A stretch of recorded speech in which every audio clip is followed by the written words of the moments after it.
True or false? Patrick was the first person to bring the gospel to Ireland. True or false? Patrick was Irish. True or false? Patrick drove all the snakes out of the country. True or false? Patrick brewed green beer every March. Well, if you answered false to each of those questions, then you may well be on the right path to being a patrician scholar.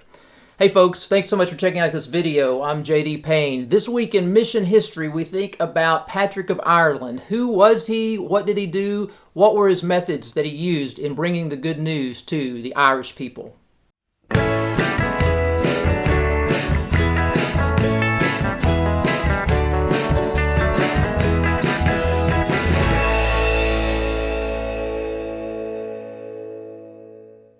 A great deal of what we think we know about Patrick, well, I hate to say it, but it's myth. It's not based on solid historical evidence. While there are a great deal of writings out there on Patrick, two of which scholars tend to agree on as being from the pen of the man himself. His first one that you're probably most familiar with is Patrick's Confession. His second one, which is called a letter, sometimes it's called a letter to Coroticus. Coroticus was a leader of several soldiers, is another piece of work that's out there. And so in this video, I want to take some time just to share a little bit about what most scholars would agree on, and they would say, yes, this is definitely who Patrick was, and this is definitely what Patrick did. So when we begin to look at these two brief works by Patrick, and I'm going to link them below in the description, I would like to encourage you to check them out. They will not take a great deal of time to read, and they're quite informative into the 5th century work that he was doing there in Ireland. So who is Patrick? Well, Patrick was not Irish. Patrick was born in Britain. His father was a deacon. His grandfather was a priest, clearly at a time when celibacy was not a significant issue within the church culture. Patrick tells in his confession that when he was around the age 16, there were some raiders that came into his community, and in addition to robbing the people, they captured several of the people and took them into slavery back to Ireland. He was one of those individuals. While he's in Ireland, he spends the next 6 years serving a particular individual and tending the man's flocks. And during this time, Patrick is talking about, in his confession, how he would remember the teachings of the priests, how he would spend time praying to God. And while in Ireland, under this captivity, he was not a follower of Christ. He actually became a believer and placed his trust in Jesus. Patrick would go as far as to say in his confession that he saw the hand of God working through his enslavement to bring him to a point of crisis, to then bring him to a point of conversion. Patrick goes on to tell that there was an evening in which he was asleep and he has this dream in which he is told in this dream to get up, to flee from the house of this master, and to travel about 200 miles to a port where he can escape Ireland. Patrick eventually does this, and in the process of the journey, he experiences a variety of different trials. When he finally gets to the boat, he spends a great deal of time in travel before he actually makes it back home to be with his family. Now, while he's back with his family, he begins to serve the Lord. He begins to be involved in church leadership. And then when he is in his 40s, he has another dream that is followed up with a couple of other dreams in which he experiences what he refers to as his call to go back to Ireland. In the first dream that he records, he has this vision in this dream of someone giving him a letter from Ireland. And while he's reading this letter, he hears the voice of the Irish people crying out to him, "Come over and walk once again among us." And so Patrick ends up leaving Britain and returning to the place where he was enslaved. Now, Patrick was not the first to bring the gospel to Ireland. In fact, in the year 431, an individual by the name of Palladius had been consecrated by the Pope to go to Ireland to bring the gospel. Even before his time, while he was there, and he was only there for about a year before his death, and then Patrick came in behind him. Even before Palladius got there, the gospel had already been brought to the Irish people through what most scholars believe was through merchants and also through the slave trade as well. So in Patrick's time on the island, if you want to summarize sort of what he did in three big terms, if you will, basically Patrick was able to collaborate with the existing Christians to organize them together into a church. He converted many pagan kings and their tribes, their people on the island. In fact, when Patrick was there were probably around 7 different tribal groups that made up the island. And even within those 7 different groups, there are all these smaller communities as well. And then lastly, Patrick connected the Irish church to the broader Roman Empire and allowed the church to be brought into greater Christendom.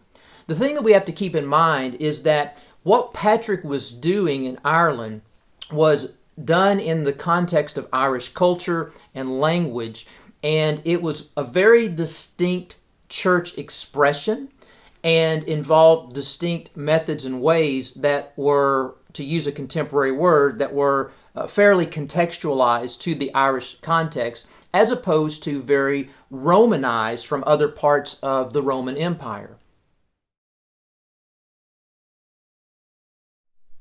So when you look at confession, what you see is that Patrick lays out his motivators. He talks about why he went back to Ireland when his family, when friends, when members of the church themselves were basically saying, hey, don't go back to Ireland, you could lose your life.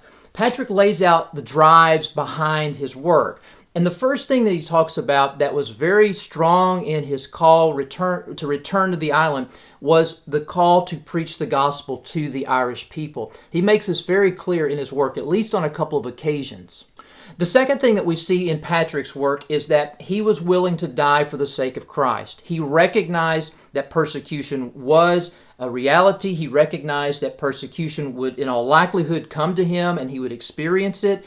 And he did, and many of the people that came to faith also experienced it. In fact, in the letter to Coroticus, part of the reason why Patrick is writing that letter is because of soldiers that came to a Christian baptism event.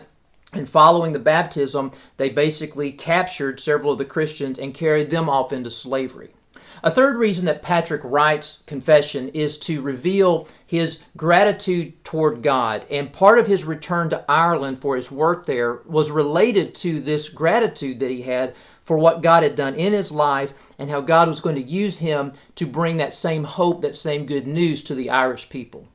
Patrick also believed that his disciple-making activities were tied to biblical prophecy. He saw that what he was doing in his day and time in the 5th century was a part of the mission of God throughout the Old Testament and what he read in the New Testament as well. And then one other motivator that I see in Patrick's confession is that Patrick recognized, related to living in the last days, he recognized that he was a part of what he believed was the carrying out of Matthew 24:14. And the gospel shall be preached to all nations, and then the end shall come. Patrick believed that he was among some of those last people on the planet to hear the good news. He did not believe that there was anyone that lived farther west on the map to preach the gospel to. If you were in Ireland, then you were as far as you could go, and you were at the ends of the earth. So now that we know a little bit about the background of Patrick, let's spend some time thinking about Patrick's methods. And I want to talk about 10 in particular. So number one, when Patrick would go into a community, he would begin by going to the tribal chiefs, the chieftains that were there, and he would ask for permission if he could start a monastery in their geographical context. Number two, he would practice evangelism. And so while living and working in a particular community, he would be out sharing the gospel with other people in that environment. Number three, Patrick made certain that he confirmed people in the faith. The aspect of teaching people to obey was significant in his thinking. And so Patrick was involved in raising up elders for the Irish people. He believed that they needed to have their own leadership in their own local context. We also see Patrick traveling to regions where no one had traveled before to preach the gospel. He would go into those areas that were very remote, very pioneer, to share the gospel, to baptize, and to confirm other people. A sixth method related to Patrick's work was that Patrick's work on Ireland resulted in an Irish Christianity and not a Romanized Christianity. It was very contextual to the context of the Celtic people living in Ireland. Number 7, Patrick believed that his words had to match his lifestyle, and so he believed in living out the gospel, showing the gospel to others in the way you acted among those people and in the way you conducted yourself. An eighth method that Patrick used was that he never charged the Irish people for his ministry. He did not request any sort of financial compensation or any compensation of any other means. One of the things that Patrick was really known for was the establishment of the monasteries. Now, his approach to establishing monasteries in Ireland was basically the notion of establishing points of community and points of witness. The notion of monastery within the Irish context was not a place where one could become a hermit, where one could isolate themselves away from the world, but rather it was a place of connection with the people. In fact, prior to Patrick's arrival in Ireland, towns did not exist. However, having permission to start these monasteries in various places across the island, those communities eventually began to grow and became towns across the Irish countryside. And so finally, Patrick believed in doing literacy training and also theological education. He believed that ministers needed to be developed, they needed to be trained, they needed to know how to best serve the people among whom they were living themselves. So hey folks, I hope that this video has been helpful to you. There is so much out there on Patrick of Ireland, but I could not let this week go past and not do a video on This Week in Mission History, thinking about Patrick, what he did, his motivators, and his methods as well. And so I hope this has been of some help to you. Hey, as you've heard me say before, don't forget to strike like and don't hide, subscribe and show you care, share. See ya.